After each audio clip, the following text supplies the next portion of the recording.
पुरंदरचा तालुक्याचा जर सगळा अभ्यास केला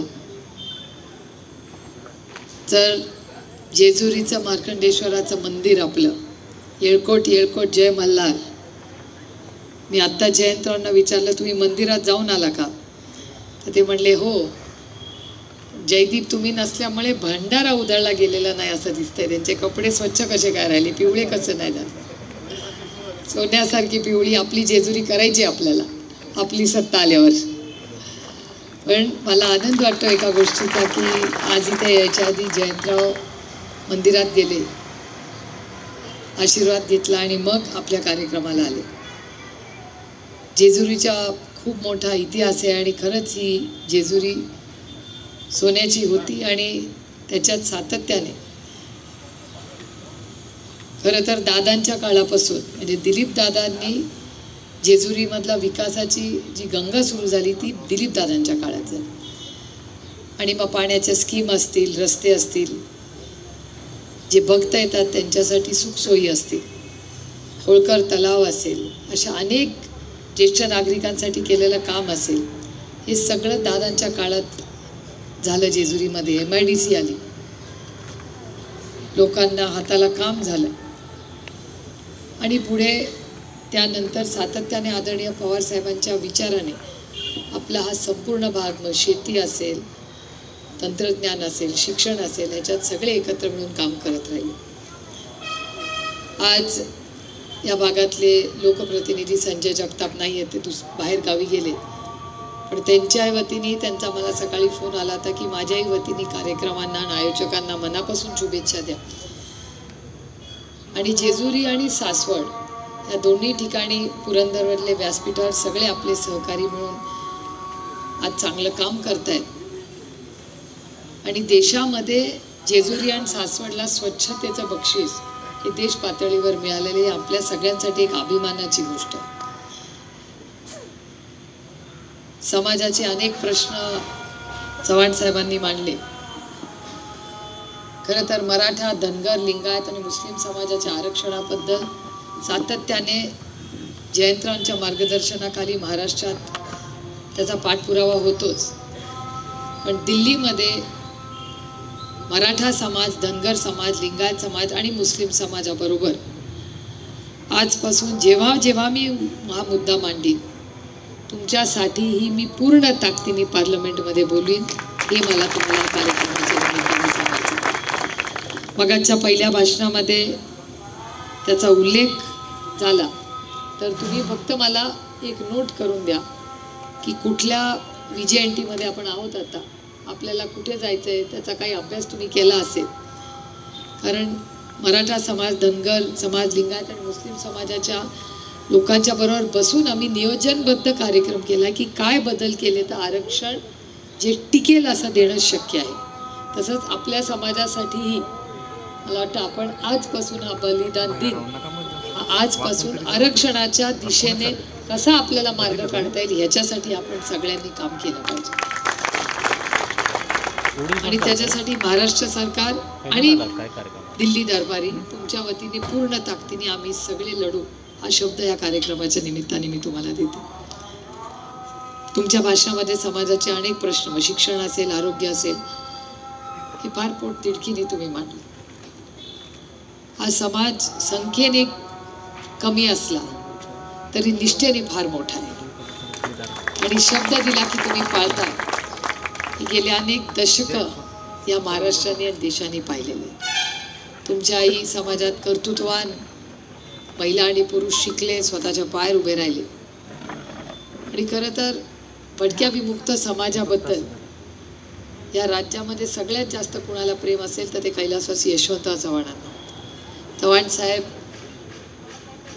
जायच्या आधी त्यांनी आदरणीय पवार साहेबांना बोलून घेतलं होतं आणि सांगितलं होतं की मी माझ्या आयुष्यात अनेक गोष्टी केल्या, पण 2-3 गोष्टी आहेत ज्या माझ्याकडून पूर्ण करायच्या राहून गेल्या, त्याच्यात आणखीन आपण काम केलं पाहिजे. ते म्हणजे भटक्या विमुक्त समाजाला न्याय, शिक्षण आणि प्रतिष्ठा द्यायचं. आणि त्यानंतर लक्ष्मण माने असतील किंवा अनेक तुमच्यासारखे मोठे कार्यकर्ते, सहकारी नेते असतील, त्यांच्या मदतीने संपूर्ण महाराष्ट्रात चांगल्या आश्रमशाळा निघाल्या. आणि आज वर्षातून एकदा तरी जेव्हा मी समाजाच्या कार्यक्रमाला जाते, डॉक्टर, इंजिनियर, चार्टर्ड अकाउंटंट, ह्या सगळ्या गोष्टीमध्ये आपली नवीन पिढी, तुमची लेख ही एवढी शिकलेली आहे. खरं तर ही अभिमानाची गोष्ट आहे आपल्यासाठी की या मुली एवढ्या शिकल्या आहेत आणि स्वतःच्या कर्तृत्वावर आज देश बदलत आहेत. त्यामुळे तुमच्या भाषणामध्ये जे जे तुम्ही मुद्दे मांडले, आदरणीय जयंतरावही आज या कार्यक्रमाला उपस्थित आहेत, ते त्याच्यावर मार्गदर्शन करतीलच. पण राष्ट्रवादी काँग्रेस पक्षा सत्तेत आल्यानंतर तुमच्या समाजाला न्याय द्यायचं काम करेल, हे शब्द मी जयंतरावांच्या आणि राष्ट्रवादी काँग्रेस पक्षाच्या वतीने देतो. आणि हे रेकॉर्ड करून ठेवा, हे फक्त भाषणासाठी नाही. कारण का भाषणासाठी खूप लोक काय बोलतात. आज तुम्ही महाराष्ट्राची परिस्थिती बघताय. आशा आणि आमच्या अंगणवाडी भगिनी रोज रस्त्यावर उतरतात, थाळी नाद करतात, न्याय मागतात, पण त्यांना न्याय मिळत नाही. आपल्या पुरंदरमध्ये सगळ्यात जास्त शिक्षक राज्यात कुठे असतील तर ते तुमच्या आणि माझ्या पुरंदरमध्ये. त्यांचंही आंदोलन चाललेलं आहे अनेक ठिकाणी. शेतीची परिस्थिती, कांद्याची परिस्थिती ही तुम्हाला सगळ्यांनाच माहिती आहे, आपण नेहमीच त्याच्याबद्दल बोलतो. पण तरी या गोष्टींवर मात करून मला असं वाटतं जयंतराव, आज आपण आवर्जून आलेला आहात तर आमच्या पुरंदरचा वाटाणा आणि आमच्या पुरंदरची अंजीर हे आम्ही तुम्हाला जाताना भेट देऊ. घरी जाऊन आमच्या ते गाडीत बसणार, आमच्या वहिनींना जरूर द्या. आणि संध्याकाळी आज पुरंदरची गोड वाटाण्याची भाजी तुम्हाला नक्की मिळेल, हे मी सांगते. कारण का त्यांची बायको सुगरण आहे हेही मला माहिती आहे. त्याच्यामध्ये वाटाणा पण गोड आहे आणि बनवणारी पण गोड आहे. त्याच्यामुळे आज संध्याकाळी सगळा पुरंदरचा मेन्यू असणार आहे जयंतरावांच्या घरी. पण आमच्या पुरंदरच्या वाटाण्यात आणि अंजीर, सीताफळात खरंच एक वेगळी गंमत आहे. राज्यात कुठेही गेला तर लोक काय म्हणतात, हा वाटाणा कुठला? पुरंदरचा. कधी कधी मला हसू येतं की किती क्विंटल वाटाणा बनतो या पुरंदरमध्ये, की कुठेही महाराष्ट्रात गेलं की तो पुरंदरचाच असतो. त्याच्यामुळे पुरंदरची एक वेगळी ओळख ह्या सगळ्यामुळे झालेली आहे. आणि अनेक शेतकरी कुटुंब, युवा पिढी आज शेती आणि त्याचा व्यवसाय करून आज आपले सगळे अंजीर, सीताफळं, सगळ्या गोष्टी बाहेरही पाठवत आहेत. ही आपल्या सगळ्यांसाठीच एक अभिमानाची गोष्ट आहे. आणि त्याच्यात आपल्याही समाजातले लोक त्या विकासामध्ये एकत्र होऊन आपण पुढे जाऊ, हेही मला तुम्हाला या निमित्ताने सांगायचं. एक आज खरं तर वेदना देणारी गोष्ट मी आज वर्तमानपत्रात वाचली. हा छत्रपतींचा महाराष्ट्र आहे, शाहू फुले आंबेडकरांचा महाराष्ट्र आहे, नरवीर उमाजी नाईकांचा महाराष्ट्र. आणि अशा सुसंस्कृत महाराष्ट्रामध्ये काल गोळीबार झाला. तो गोळीबार कुठे झाला तर तो पोलीस स्टेशनमध्ये झाला.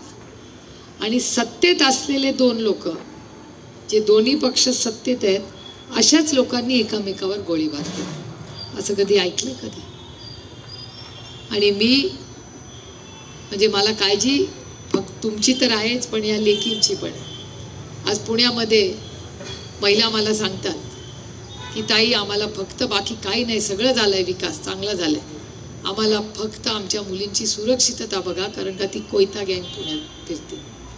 त्यानंतर तो मोहोळ नावाचा कोण होता वाटतं, तो हॉस्पिटलमधून पळून गेला. मराठा समाजाचं आंदोलन चाललं होतं, तिथे महिलांना आणि मुलांना मानुष पद्धतीने पोलिसांनी हाणामारी केली. काय मागत होते? फक्त शांततेच्या मार्गाने आरक्षणाची चर्चा होत होती. आता मला विचार करा, लाठीचार्ज समाजाच्या आरक्षणाला मागितला म्हणून केला. जो ड्रग्ज आणि चुकीची कामं करतो तो हॉस्पिटलमधून पळून गेला. आज मुली बाहेर सुरक्षित नाही कारण का कोयता गँग पुण्यासारख्या ठिकाणी फिरते. आज काही नाही तर पोलीस स्टेशनमध्येच गोळीबार झाला. काय करावं मला खरं सांगा महिलांनो. मी जर या राज्याच्या गृहमंत्र्याचा राजीनामा मागितला तर माझं काय चुकलं मला सांगा. मी तर जाऊन सांगते की एक आमदार असं म्हणत होते की मुख्यमंत्री चुकीचं काम करतात, सत्तेतला आमदार, भारतीय जनता पक्षाचा आमदार.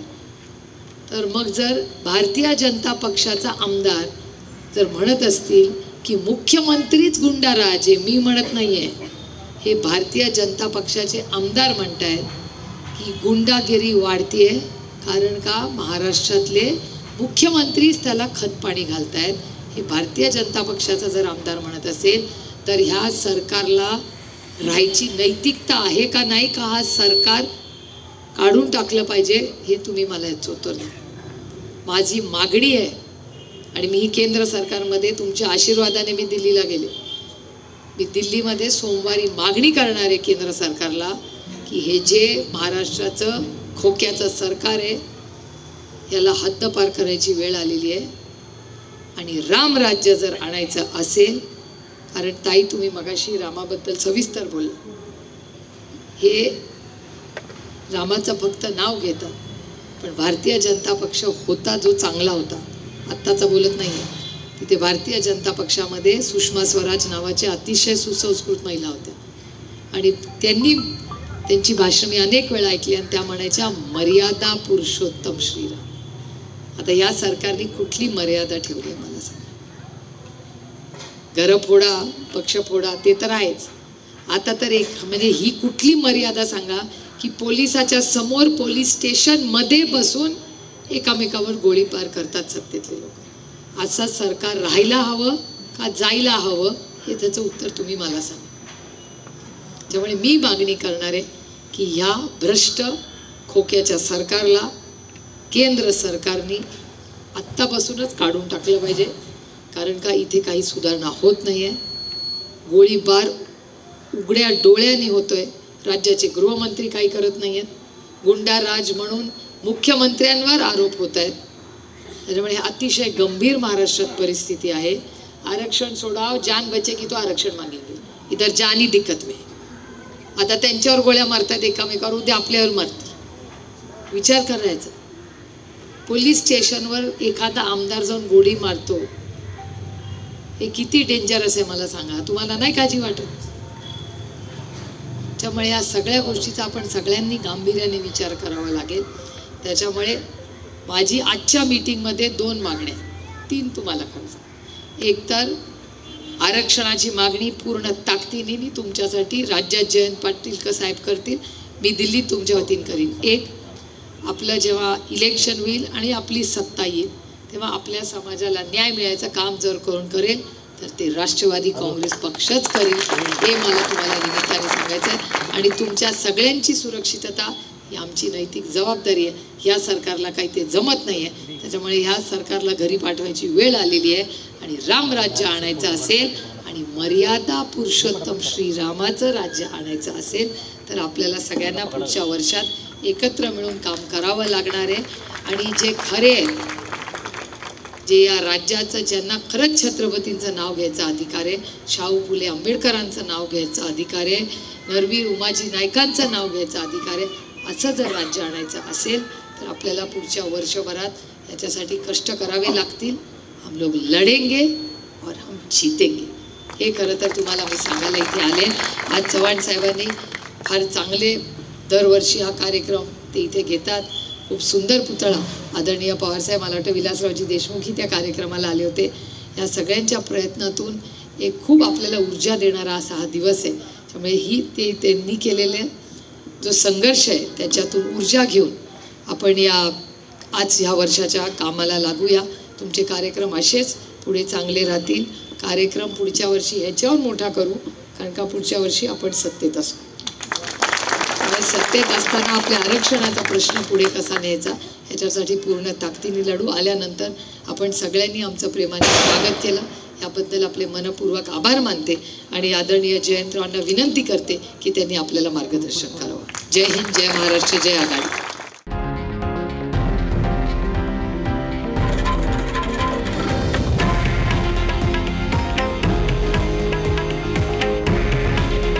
हे आहे देशातील नंबर 1 न्यूज नेटवर्क आणि आपण पाहत आहात TV9 मराठी. काळजी तुमची, हित महाराष्ट्राचं.